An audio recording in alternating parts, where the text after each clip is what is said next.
Notre Dame's Jeremiyah Love is a top 5 prospect and the unquestioned number 1 running back in the draft.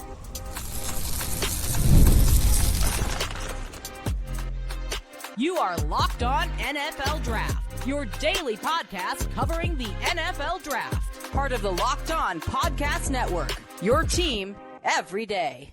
Welcome back to the Locked On NFL Draft Podcast, your daily podcast. Cover your favorite draft prospects. Part of the Locked On Podcast Network, your team every day. I'm your boy, Damian Parson. I'm an NFL draft analyst at Bleach Report. That's my guy, Sanchez. He's a director of scouting with the Draft Network and 2019 national champion with the LSU Tigers. And as always, thank you for making Locked On NFL Draft your first listen of the day. And thank you for making the Locked On Podcast Network the number 1 sports podcast network in America. It's all because of you. RB1, Jeremiyah Love, the explosive, just home run hitting running back for those Notre Dame Fighting Irish, a guy that's projected to go in the top 12 picks, might be top 7, depending on how everything plays out with his draft process. We're going to get into the pros, the cons, and explain the grade. Keith, Jeremiyah Love, 6 foot, let's say 214 pounds, a guy that ran for over 1,300 yards, 18 rushing touchdowns this year.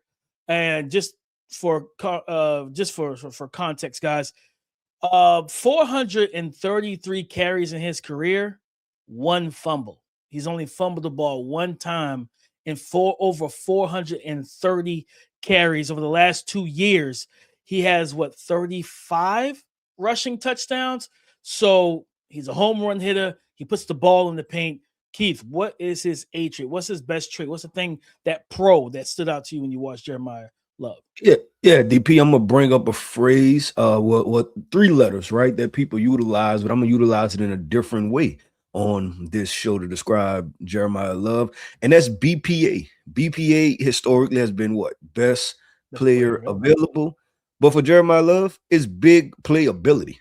This young man is explosive at the end of the day, right? He's like he is somebody you have to keep tabs on, right? Because he can shift the football field. He can change field position, right? And I believe that he can do it. Not even believe, we've seen him do it in all facets. That's the run game.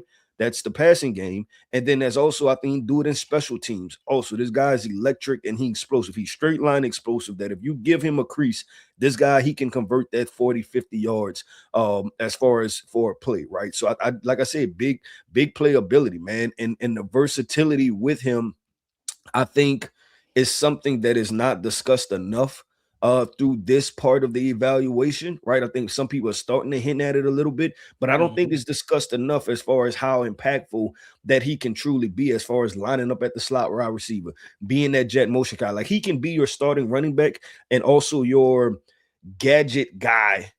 And also, right, like he can do both, right? In the sense of the fact of that, even how Notre Dame utilized it, I can see that being in the NFL, but in a much different way, meaning that you take a Jeremiyah Love and you put him, well, you have 2 running backs, right? And usually the running back by committee situation is a conversation for, I don't believe either one of these guys can be a 3-down back, right? That's why we have a running back by committee situation. I don't think that that's the case with Jeremiyah Love, but I think that you can run 2 running backs on the field, meaning that you can put him at slot. And if you have a solid to good running back in the backfield, you can run a tandem thing, right? Like, and then what do you do if you have a good back lined up next to your quarterback, right? That can go ahead and take the handoff, but then also you send Jeremiyah Love in motion, right? Whether that's jet sweep, orbit, return motion, different things like that. He can become so versatile and complex in what he does that this is truly a chess piece offensively that I think a lot of offenses should be excited for. No, 100%. I'll as you're talking, Keith, to paint the picture for the listeners, think back to rookie year. We was rookie of the year, even though I believe Kareem Hunt should have got it. Alvin Kamara. When Alvin Kamara got to New Orleans, you wasn't about to say my comp. I got real nervous that you was about to say my comp. I'm like, you better not do it. Nah. Listen,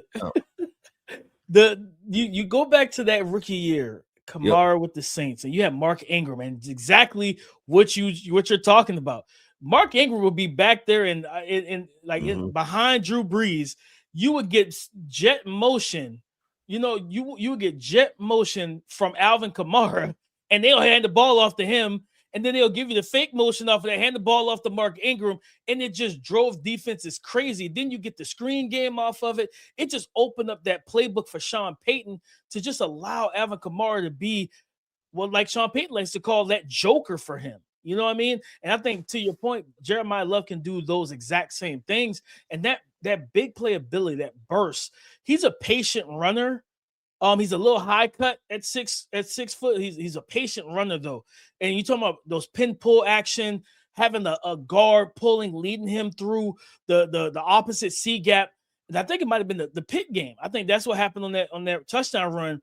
They had a guard leading, or they had an offensive lineman or somebody leading. It was a lead play. He gets through, and he knows how to get skinny too. I love that with running backs. Know how to shrink yourself to get through that crease and then make your play and make your move. Yep.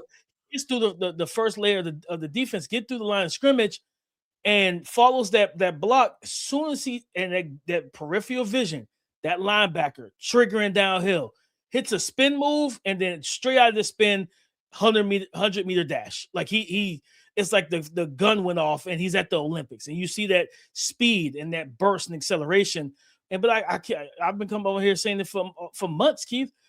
They didn't utilize him enough as a receiver, and they didn't allow us to see what it could really be with him as a receiver. Well, DP, I mean, utilize him as a receiver. The first couple games, like they're not utilizing him at all.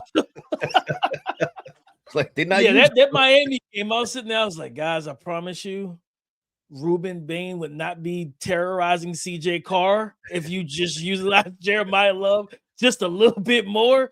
Him and Jadarian Price probably should have led your team in touches, right? Instead of leaving the first-year starter out there with Mesidor and Bain coming off the edges and terrorizing him for 4 quarters. And they started to get it going against Texas A&M, and then after that, it was like, okay, we got to get you the ball. I gotta let you roll. So I think the speed, the burst, the patience. I think its vision is good, especially at the second level, seeing moving parts and everything, running pin pull, gap scheme stuff, but then also scheme versatility. You can use them in the stretch game, the toss sweep game.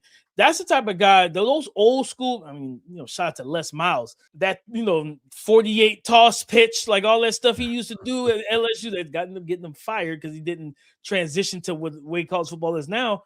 But you run some of them toss pitches and toss sweeps out of power formation with a Jeremiyah Love, your defense has to be disciplined in their run fits.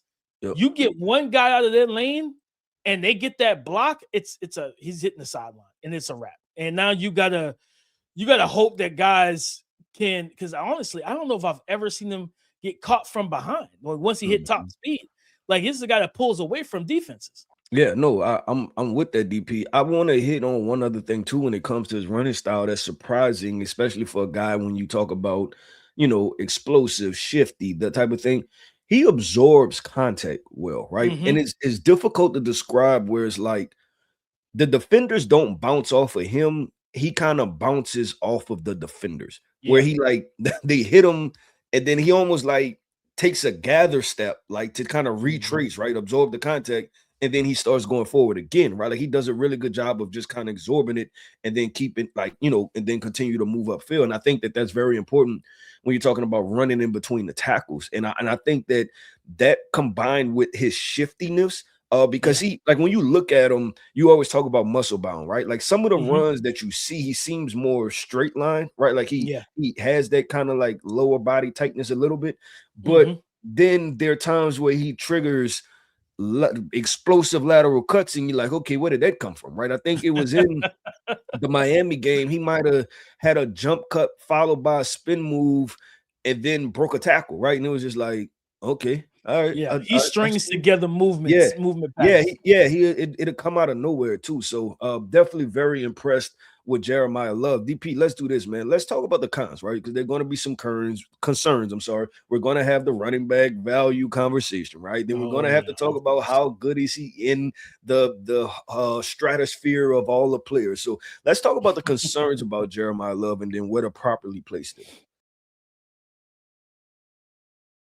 Hey, it's Matt Derry from the Locked On Lions podcast. The people I love depend on me. If I'm gone, the financial responsibilities don't disappear. I didn't want my family figuring things out during the hardest moment of their lives. That's why I knew only one place to go. I chose life insurance through my friends at Ethos. Ethos makes getting life insurance fast and easy, 100% online. You can get a quote in seconds, apply in minutes, and get same-day coverage. There's no medical exam. You just answer a few simple health questions. You can get up to $3 million in coverage.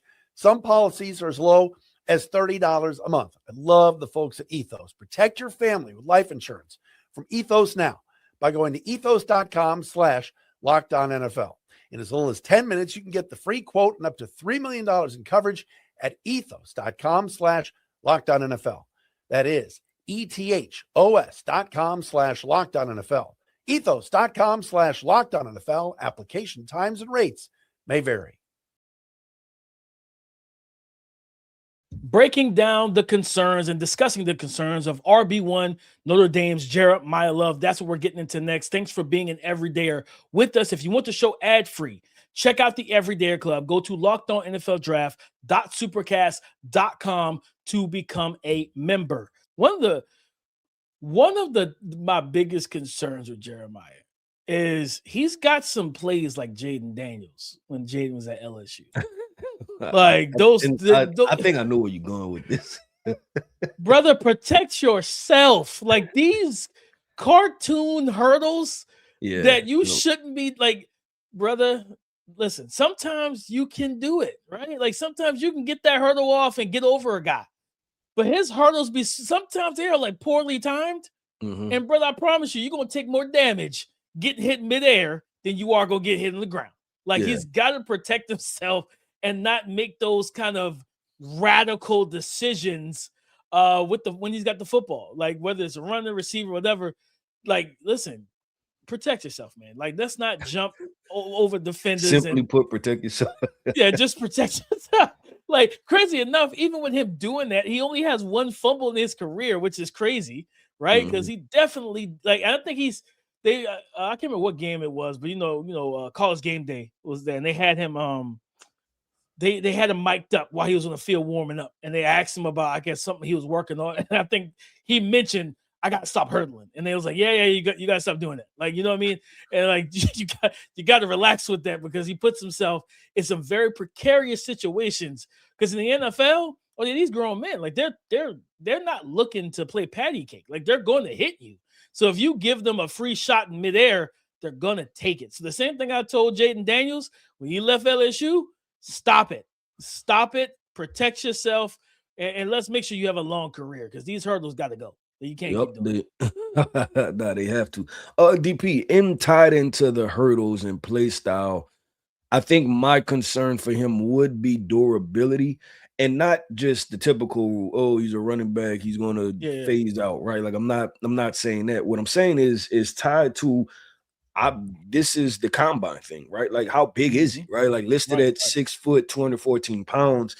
I could be wrong. I just don't see that on film. I see 5'11", 208, right? Like that type of thing. And I think when you get into that number, right, and it'll be interesting to see what he comes in and if he runs, right? Because maybe he comes in at 220, right, and then doesn't run and decides to run at the pro day and then doesn't weigh in at the pro. Like, just exactly. Maneuvering the whole situation, right? But on film, I feel like he's 5'11", like 208, 209 pounds. And so that leads to, the durability factor of it just being at that size, right? Like talking about having a good 10-year consistent career, that type of thing. That'll be the only thing that somewhat concerns me. And I wonder, I still, and if I had a question to ask, like I wonder why he started the season off not getting as many touches. I didn't know if it was more about a Jadarian Price or was it more about him? Was it an offensive system thing? Like I would really love to peel back the layers. Ask Coach Freeman, like, why didn't he get the football early on in his carear? In last season. The beginning of the season. No, I'm with you because that was something I put in my report. Was he's got a lean build. Even though he's got the good contact balance, right? Like it's kind of like it's very similar to Jahmyr Gibbs coming out of Alabama. Jahmyr was lean, like both of these guys they're in shape. You could tell that they work out, they lift weights. It's not that they're just like some skinny running back. No, they're just lean. They're lean cut guys that don't look like they have a lot of body fat on their frames, And like even with his lower body, I'm like, okay, like granted, he has a track background. So I think that probably plays into why his body type is the way it is too. I think he has a sprinter background. So he probably runs a lot, things like that, where it's like, hey, when you run a lot, it's hard to keep body mass on and things like that when you're a constant runner. So definitely want to see him at the combine because that body type, especially if he does do the full workout. I don't know if he will, because again, guys, we cannot, like I promise you, one thing we can't do is promise you that any of these guys are on the workout. We've seen over the last like 2-3 years, that is a falsy. Like that, we can't believe that. These guys will say, hey, I weighed in, I interviewed. It's actually trending the other direction, right? Exactly. Like unfortunately, like even situations like Marvin Harrison Jr. and honestly, the one that's probably the biggest in the draft space that wind up kind of making a case where it doesn't matter is Jackson Smith-Njigba. Remember, everybody wanted to know what he ran, right? And even remember, he ran the 4.4 at his pro day, and people were like, I don't know. But people still questioned the 4.4, right? People still was that a 4.4? Was that your coach giving you a friendly hand? Yeah, so to that point, right? Like we could see a trend, and we may not see him run. I would love to see him run, right? But if you're talking about being a top 10 lock already and maybe within the top 10, right? Like a top 7, 5. Why risk it? Yeah, right? why would you risk it? Yeah, no, I think just seeing his body type, the question, can you with that lean frame, can you put a little bit of mass on the lower body? Just because in the NFL, it's not just going to be like he's got so many big plays, like so many big runs where it's like, yeah, I don't need 25 carries or 25 touches. 17, and I got 150 yards from scrimmage. It's just like, well, I mean, you did have 2 60-yard runs today. Like that happens, right? But in the NFL, it is more of a wear and tear type of game where it's like you're gonna have some games where you averaging 3 yards a carry just because of the defense you're facing. And in those short yardage situations, that's gonna be a big thing for me. Is like, okay, do you have the leg drive currently to be able to power through on that 4th and 1, fall forward, move the pile, and get that first down? Or do we need to employ that bigger back that he can come in and be the hammer in those type of situations? Because you know what? Is he going to be in a situation, kind of a timeshare, but that situation like Kenneth Walker, where we know, like I think any of us who've ever watched Kenneth Walker and Zach Charbonnet, both of them really good backs. To me, Kenneth Walker was always a superior back. Catch the ball in the backfield, open field speed, elusiveness, vision, patience, all of it, right? Like he had the whole gamut. Zach Charbonnet is that hammer. He's like, listen, like you give him enough carries, that defense is going to wear it down a lot faster.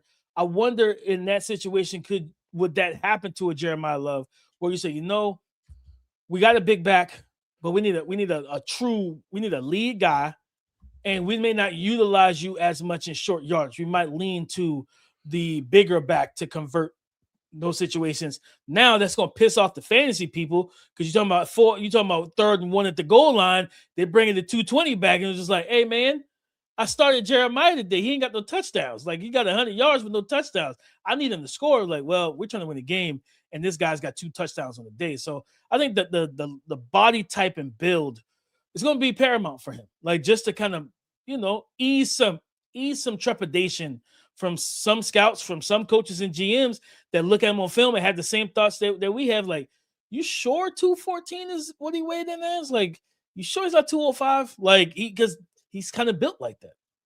Yep. No, I agree with DP. Let's do this, man. Coming up next is the favorite part of this episode where we give out draft grades and then we give out a comp, right? What is the grade that we have on running back Jeremiyah Love out of Notre Dame? And then what is the draft comp that we have for him entering to the 2026 NFL draft? Let's talk about that coming up next.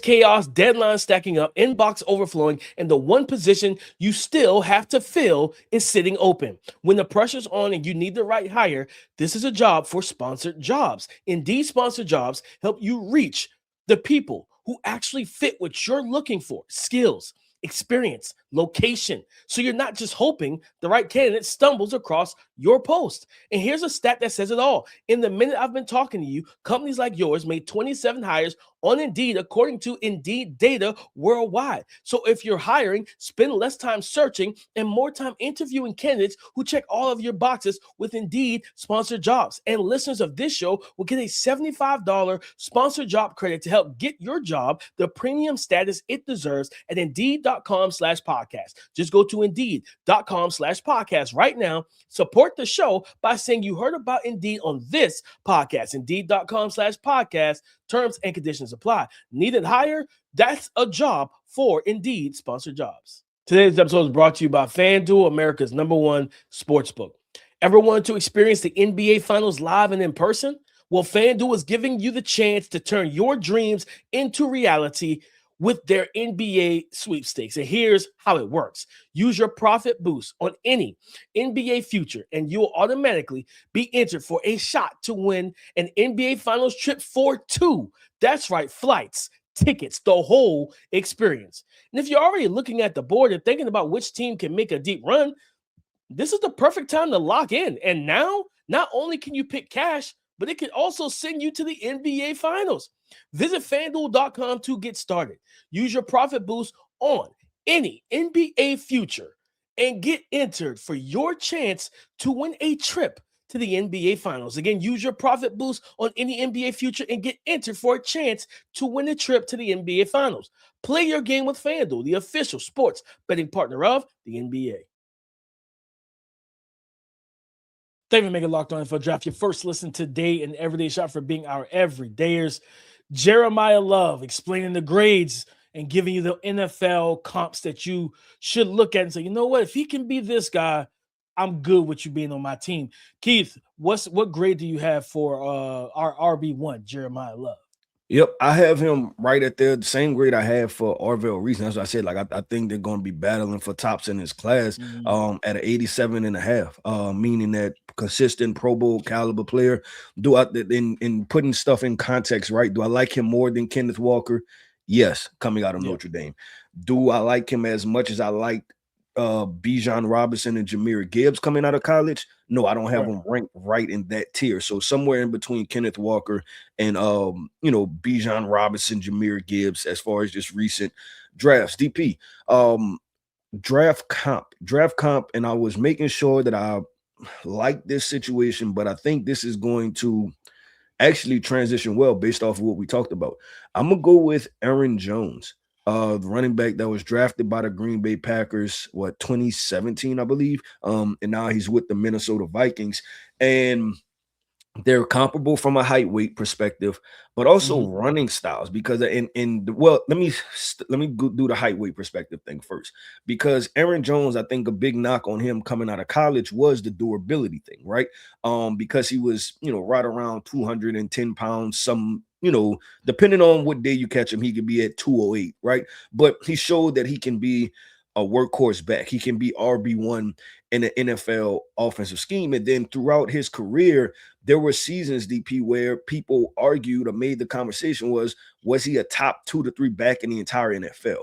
And I think that's the ceiling that Jeremiyah has, right? And I look at his statistics and I look at Jeremiyah Love compared to Aaron Jones. And Aaron Jones had, I think, 2 or 3 years where he went over 1,000 yards receiving and then floated around 400 to 500 yards. Over 1,000 yards rushing and then floated around 400 to 500 yards receiving, right? And I think that's what you can get consistently, maybe even elevating the receiving part for Jeremiyah Love potentially. But I think they're very comparable because they're not big guys. And Aaron Jones, the same way I described Jeremiyah Love, he absorbs contact well, right? And finds a way to get out of bounds, but then also can hit the home run, but can be used in a versatile way too. That's the comp I'm gonna go with is Aaron Jones. No, that's a very underrated comment. I know some people be like, you tell me I'm taking Aaron Jones top 10? Relax. Yes, like Aaron Jones is a really good back. And he's always been a good back since he's been in the league. He just was drafted a little bit later. And I think you just get a little bit more bang for your buck with the athleticism from a Jeremiyah Love. I like that because Aaron Jones, the contact balance, and dense frame, this is what I was looking at, that you have it's twofold, right? Because most of Aaron Jones' career, he had another back in the backfield with him, right? I think early on it was Jamal Williams, I believe, and then it was AJ Dillon, right? with that being said, I could see that happening for Jeremiyah Love, but also we have to play into the politics of the conversation. Jeremiyah Love was, Aaron Jones was a 5th-round pick, meaning that the Green Bay, like, he had to earn his right to the carries, right? He probably came in to training camp RB3 or 4, right? Like that's just how that goes. And so he has to earn his snaps. And even going into the year after he proves himself, it's still like, okay, how do we kind of figure out the minutia of the situation versus you getting a running back that you drafted, high, like a Bijan Robinson and all of these different backs that are first-round backs, they automatically get the benefit of the doubt of RB1, 20, 25 carries, take off, right? So I think that's the difference between the Ezekiel Elliott going top 5, right? It's like, nah, you're drafted as the man, you're the face of the franchise, give him the touches. I think it's going to be different statistically for Jeremiyah Love because wherever he goes, he's going to be drafted to be the man. Oh, absolutely. You're going to be drafted to handle bulk of the touches and carries out of that backfield. Like, you're going to be the guy. Like, that teams are going to be game planning for week in and week out when you say, hey, what's the run game look like? Yeah, and hopefully the NFL, and I think Aaron Jones got caught in a being before his time-esque type situation. So I feel like there was half of the NFL to where they were like, okay, cool, these backs that are under 215 can be completely RB1s. But then there was still half of the NFL that was like, nah, like, I'm not ready to give him the workload, right? And we still see that unfolding with the Jahmyr Gibbs conversation. Jahmyr Gibbs didn't get better. Well, he got better, but what I'm saying is that everything that he could do in year 3, he could have did it in year 2 and year 1, right? That was the Lions taking that approach to, hey, we're going to do the tandem back thing. He's just now 3-4 years into his NFL career becoming RB1 for the Detroit Lions. For the longest, it was, is Montgomery better, right? Like that was the conversation, when now it's clear, which we've always known, like Jahmyr Gibbs is a different caliber back.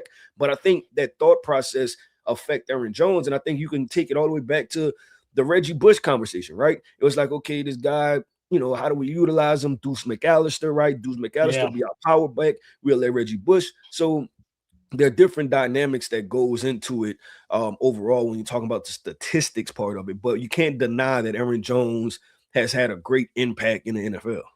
Absolutely. Keith, my grade for him is an 86.5. I have him as an impact player right around that top 10 range for us over at BR. I love Jeremiah. Pun intended. I love Jeremiyah Love's game. You know what I mean? And for DP post Valentine's, baby, there's a lot of love in the air, man. It's a lot of love in the air, man. You know what I mean? Hopefully, you know what I mean? Hope y'all out here, loving people and being good people and good citizens. But Keith, I've been, been talking about him since the summer. We propped him up since the summer. I have a higher grade on him than I have on Ashton Jeanty. It's a lot of things we talked about on today's show. That ability to string together movements, not just jump cuts, but I could jump cut into a spin move, and I could do different things. While I look at Jeanty, he can hit you with that one move, but he's a shorter, stocky, just fire hydrant build, that muscle bound build, where it's like, to be able to gear up and hit you with another jump cut and the spin. It takes a little bit in that muscled up frame. I don't expect you to. That's not something that's in your physical bag. Where I look at with Jeremiyah Love, he can do all those things, and I know I can run a litany of routes with him out of the backfield. My comp for him, Keith, I mentioned them earlier, is Alvin Kamara, and Alvin Kamara came in at 5'10", 214 pounds. If that holds for Jeremiyah Love, that comp is going to it is very, very similar because they play. I had Jahmyr Gibbs at first.